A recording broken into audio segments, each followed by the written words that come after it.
Damage Control, Limoges sombre. Alors, vous pouvez nous raconter un peu l'histoire ? Alors en fait c'est un thriller médical qui se passe au CHU de Limoges.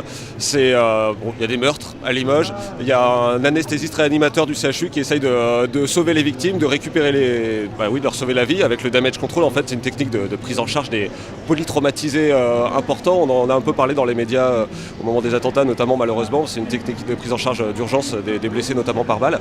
Et donc ce médecin du CHU essaye de les sauver et petit à petit il se retrouve mêlé à l'enquête et c'est un petit peu lui qui va devoir un petit peu comprendre ce qui se passe dans cette ville, pourtant si calme d'habitude.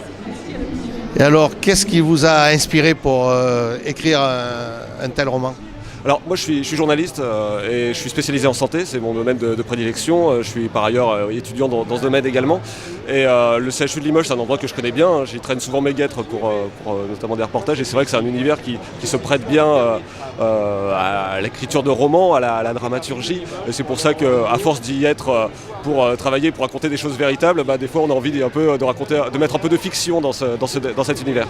C'est mon premier roman, c'est pas la première fois que j'écris, mais c'est la première fois qu'il y a un polar qui est édité comme ça, et ça marche plutôt bien. Mon éditeur a l'air assez content, et donc il y en a un deuxième qui sortira en mars prochain.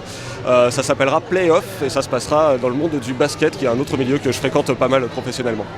Toujours à Limoges ? Toujours à Limoges, à Beaublanc.